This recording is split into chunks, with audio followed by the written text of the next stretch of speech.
Raël, une vision panafricaniste révolutionnaire. Extrait de ses discours et enseignements à propos de l'Afrique de 1989 à nos jours.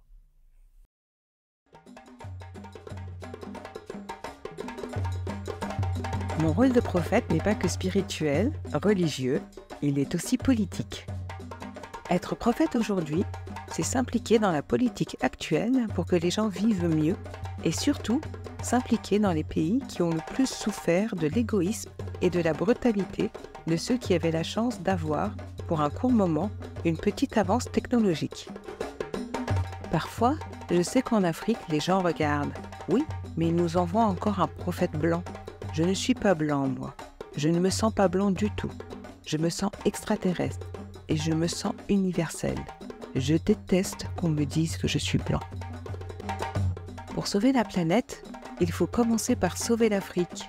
Et pour sauver l'Afrique, il faut faire les États-Unis d'Afrique. Il faut créer les États-Unis d'Afrique. C'est très important. Les États-Unis d'Afrique avec une monnaie africaine que j'ai appelée l'afro. Il y a bien l'euro.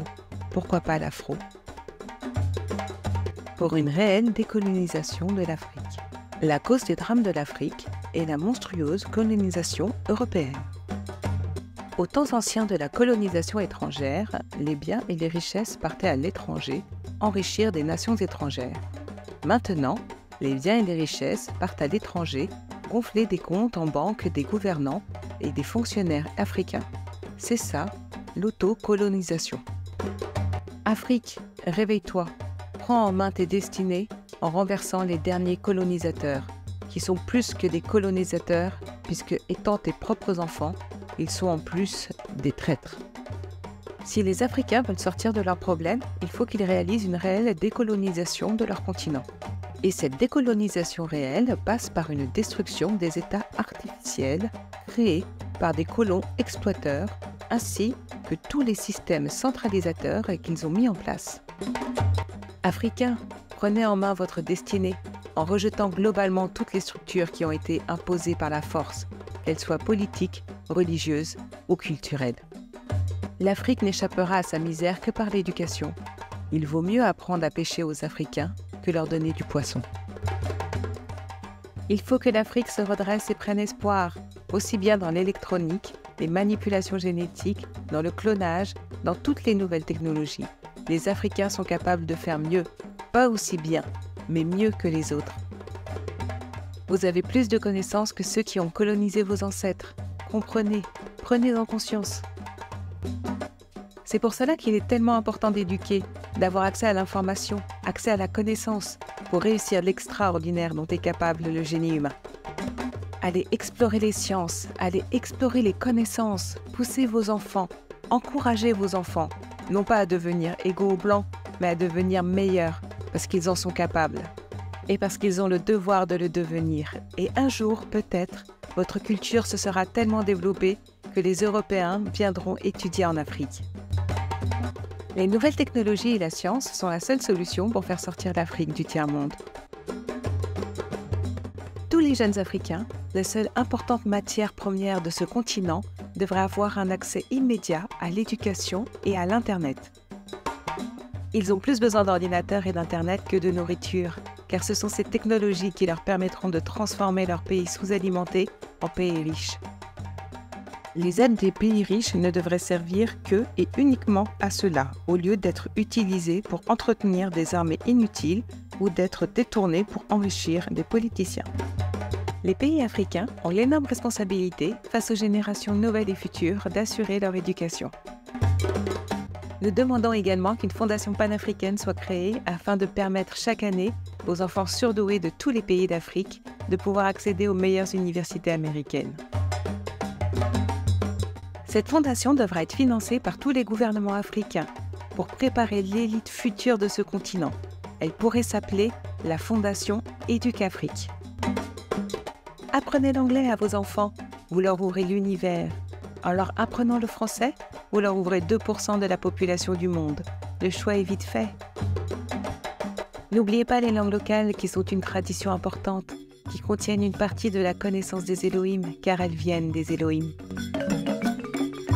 Après la décolonisation linguistique, il serait aussi souhaitable qu'une décolonisation religieuse soit entreprise.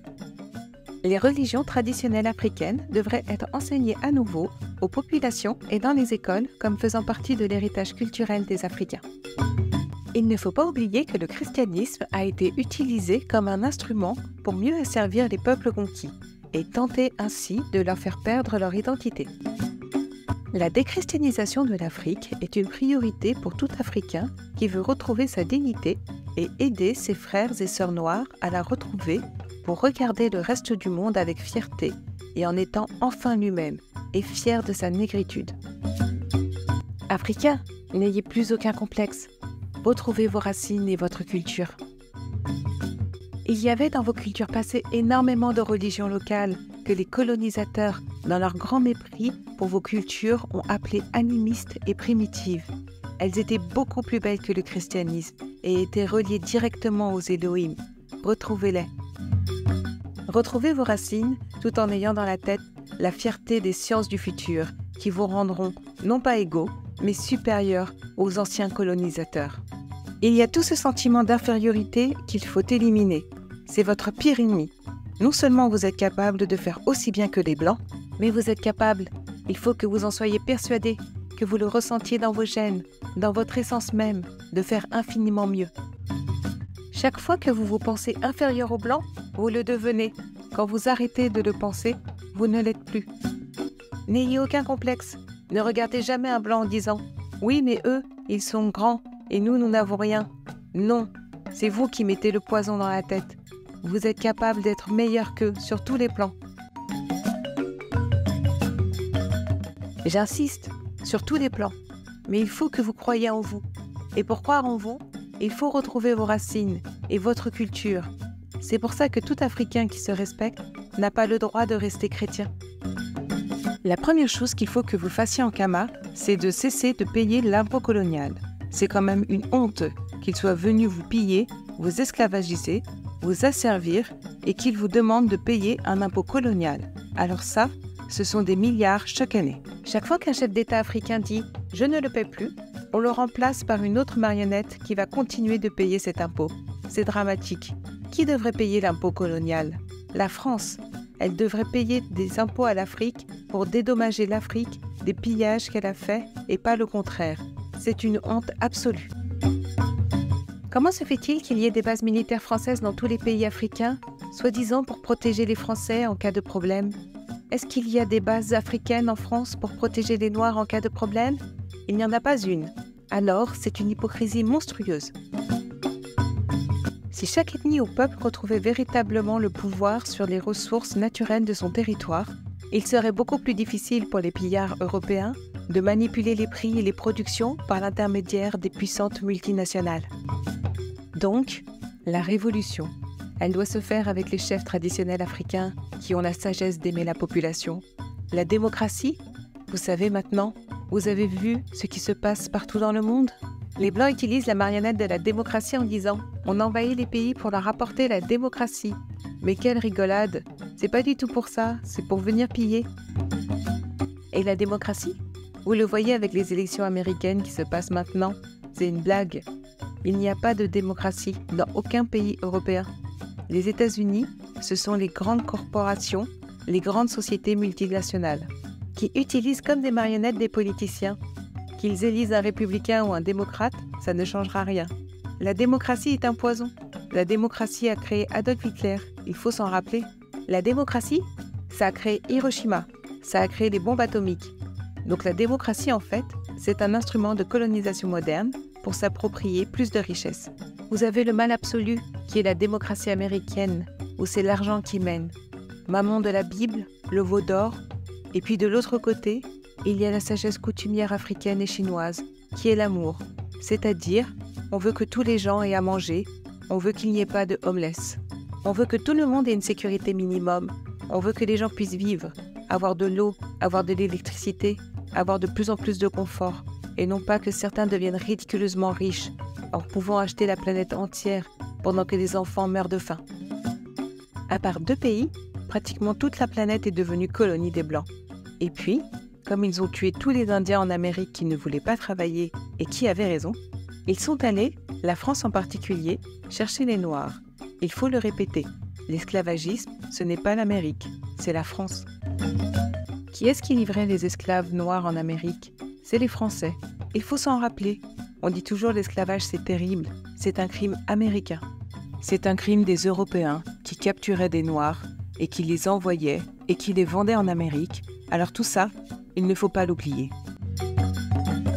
Il faut vous équiper de bombes atomiques, pas pour s'en servir, mais parce que les Blancs ne connaissent que cela.